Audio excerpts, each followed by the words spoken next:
Hi, ഇന്നേ നമ്മളൊരു റാഗി ദോശ ആയിട്ടാട്ടോ വന്നിരിക്കണത്. നമ്മളിത് ആദ്യം ഒരു ഗ്ലാസ് അരി വെള്ളത്തിലിട്ട് വെച്ചിട്ടുണ്ട്, ചെറിയൊരു ഗ്ലാസ്സിന് ഒരു ഗ്ലാസ്. അതേ ഒരു ഗ്ലാസ്സിനാട്ടോ ഞാൻ റാഗി എടുത്ത് വെള്ളത്തിലിട്ട് വെച്ചിരിക്കണത്. പിന്നെ ഒരു ചെറിയൊരു ഗ്ലാസ്സിന് ഒരു ഗ്ലാസ് ഉഴുന്നും കുറച്ച് ഉലുവയും വെള്ളത്തിലിട്ട് വെച്ചിട്ടുണ്ട്. മൂന്ന് പാത്രത്തിലാട്ടോ. അപ്പം നമ്മൾ രാവിലെ എണീറ്റ് വെള്ളത്തിലിട്ട് വെച്ചു, വൈകുന്നേരത്ത് അരച്ച് വെക്കുന്നുണ്ട്. രാവിലേക്കുള്ളത് ഉപ്പിട്ടിട്ട് ഇളക്കി വെക്കുന്നുണ്ട്. പക്ഷേ രാവിലെ എണീറ്റ് ദോശ ഉണ്ടാക്കി, അടിപൊളി ദോശ കേട്ടോ.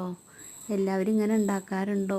ഞാൻ ഇടയ്ക്ക് ഇങ്ങനെ ചെറുപയർ ഇട്ടിട്ട് ഉണ്ടാക്കാറുണ്ട് കേട്ടോ. പക്ഷേ എല്ലാവർക്കും ഇവിടെ ഇഷ്ടം കേട്ടോ അങ്ങനെയൊക്കെ ഉണ്ടാക്കുമ്പോൾ.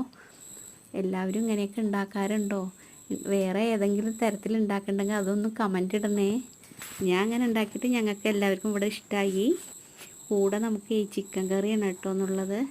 എല്ലാവിടെയും മഴ ഉണ്ടോ? ഇന്നിവിടെ ഇടിയും മഴയൊക്കെ ആയിരുന്നു കേട്ടോ വൈകുന്നേരത്ത്. വീഡിയോ ഇഷ്ടമായി ലൈക്ക് ചെയ്യാനും കമൻറ്റ് ചെയ്യാനും മറക്കരുതേ. നാളെ വേറൊരു വീഡിയോ ആയിട്ട് വരാം.